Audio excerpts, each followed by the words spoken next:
Hi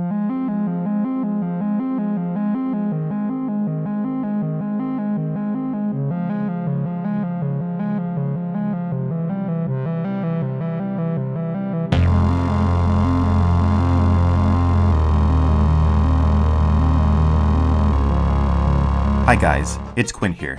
If you enjoy my videos, consider hitting the like button. It's the only way the YouTube algorithm really notices me.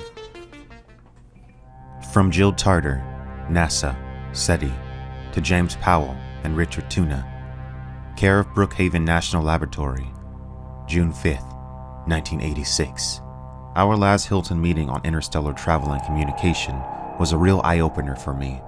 Until finally having the chance to sit down and talk with you face to face, I never really believed that the galaxy might be a chessboard with an unseen player at the other end, and that whether or not we choose to play, we may face judgment on our mastery of the game, in which case we may be eliminated at any moment. So I think I've uncovered a bit of a treasure. The Killing Star by Charles Pellegrino and George Zebrowski was originally published in 1995, and it paints a very dark but seemingly plausible picture of humanity's potential future. The book is about several things: genetic engineering and cloning. It's about the destructive power of fanaticism. It's about the overconfidence and the hubris of humanity. And that theme really gets hammered home in this book with all its references to the Titanic, which for a very long time has been thought of as one of the greatest symbols of human hubris. It's about AI, and when it goes too far, it's about our overdependence on technology. It's about humanity's indefinite survival outside of Earth, and most importantly, it's about the devastating and swift annihilation of the vast majority of the human race. For those who lived to look back, the most fearsome deaths were the quickest. Those who did not survive the first human contact with the intruders were alive in one moment, the billions of them happy or unhappy, seeking new loves, leaving old loves behind, or choosing to be alone, building towards small dreams, large dreams, or having no dreams at all. And then, over an entire hemisphere of Earth, their consciousness dissolved, as if they had been the dream of something alien, suddenly waking. This book depicts the very fast and sudden, meticulous obliteration of the human race by an outside invading alien force. The attack happens sometime during the late 21st century. During this time, humankind had made significant technological and social advancements. The population had balanced out to about 2 billion, so overpopulation was no longer an issue. And much of their labor is done by self-replicating robots who were themselves built by smaller robots. Humans at this point lived in various communities in space, as well as on Earth. Earth itself was a thriving paradise. This book also mentions genetic engineering and cloning a lot, and it's all pretty interesting. Humankind's mastery of genetic engineering had allowed them to bring back extinct animals like the dinosaurs. And interestingly enough, I also found a cool fact about one of the authors of this book, Charles Pellegrino. He supposedly wrote an article in Omni magazine about how we could potentially be able to clone dinosaurs from flesh-feeding flies preserved in amber, which apparently actually inspired Michael Crichton to write Jurassic Park. In this book, there's actually even a little dinosaur named Crichton, which I think is a funny reference. Genetic engineering wasn't all good though. Through genetic engineering, radical groups of religious people known as resurrectionists were also able to create exact copies of prophets and wise men throughout history, including Jesus and Buddha. Yeah, it gets pretty wild. Now, the book does mention that there was no way to actually know if the DNA they cloned was actually from these figures, but ultimately it doesn't matter, because that's the way fanaticism works. Well, it doesn't matter until it does matter, but I won't spoil that part of the book for you. But regardless of all this, what is interesting about this book is that for all the progress that humanity has made, basically living in a utopian society at this point, it doesn't matter. They were already doomed. Our location had already been revealed a long time ago. As I said, the book is about the destruction of the human race. It follows the last remnants of humanity as they struggle to survive throughout the solar system, while hiding from aliens who are making a game out of seeking them out. But the question is, why were the aliens attempting to annihilate humanity at all? The book presents 3 laws of alien behavior. 1. Their survival will be more important to them than ours. 2. Wimps don't become top dogs. 3. They will always assume that the first 2 laws apply to us. So basically these mean what they sound like they mean. The first simply means if an alien race has to choose between them and us, they aren't going to choose us. Species just don't survive by being self-sacrificing. The second is also self-explanatory. No species makes it to the top by being passive. A species in charge of any given planet in the universe will undoubtedly be highly intelligent, alert, aggressive, and when necessary, ruthless. And I don't really need to elaborate on the third law. Now, if you've read the Remembrance of Earth's Past trilogy, this might sound familiar to you. It's strikingly similar to the concept of cosmic sociology and the related concept of chain of suspicion, which appear in that series. And that's not the only similarity that this book shares with that series either. This book at its core has the same central theme as that series. Life in the universe is hostile to other life. So the only real safe option for a species is to stay silent or risk annihilation by a technologically superior race. Now, I explained the concept of the dark forest in the context of the 3-body problem in this video. The concept is essentially the same in this book. A Valkyrie engine burn could be seen out to a radius of several light years, and may draw us into a game we'd rather not play. A game in which, if we appear to be even the vaguest threat to another civilization, and if the resources are available to eliminate us, then it is logical to do so.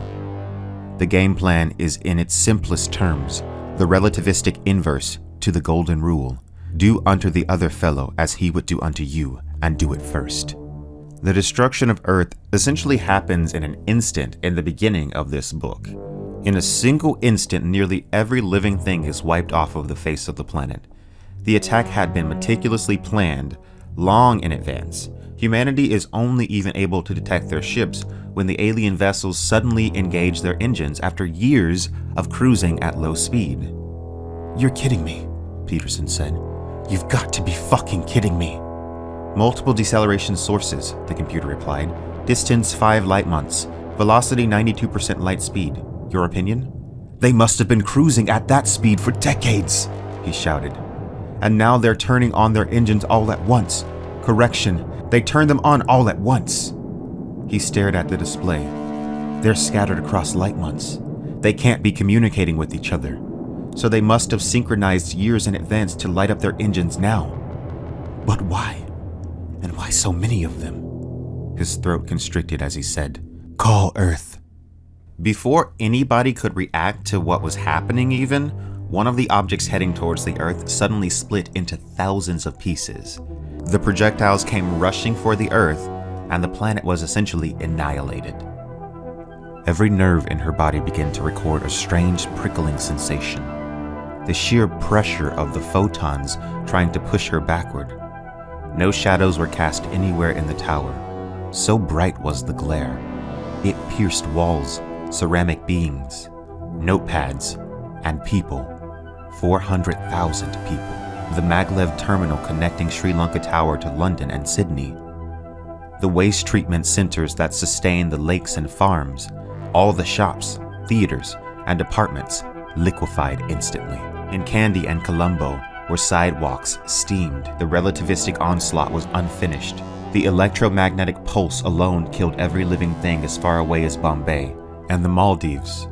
All of India south of the Godavari River became an instant microwave oven. Near the epicenter, Demon Rock glowed with fierce red heat, then fractured down its center, as if to herald the second coming of the tyrant it immortalized. So now I'm going to get into the really heavy spoilers for this book. So if you really care about spoilers and you want to read this book, maybe stop watching this because the tail end of this book gets pretty wild. But also before you go rushing to buy this book, I must warn you, it's not really available in any reasonable, accessible capacity. There's an audiobook made by Audible, but not an ebook. And all of the paperbacks and hardcovers are used and they cost about $40 or more each. It's a shame because I believe that this very well may have been the book that inspired Lu Xixin to write the 3-Body Problem series. because both series share a central idea, but alas, the book is just not very accessible at this point. Now that that's out of the way, on to the spoilers. Most of the book follows the various pockets of humanity throughout the solar system as they attempt to avoid the detection of the aliens. Most of them are slaughtered ruthlessly. At least one group of humans escapes untraceably into deep space. Two of the humans that survived the destruction of the Earth end up being taken captive by the aliens, who are grotesque, blind, octopus-like creatures, a direct reference to H.G. Wells' War of the Worlds, actually. Except that these aliens were of course much more successful at destroying humanity than the aliens in H.G. Wells' classic book. It is not clear the exact intent that the aliens have for these two humans, but they seem to be viewed as pets or as interesting creatures in a museum. It is not clear whether the aliens will keep these humans alive and breed them to study them, or whether or not they will let them perish eventually.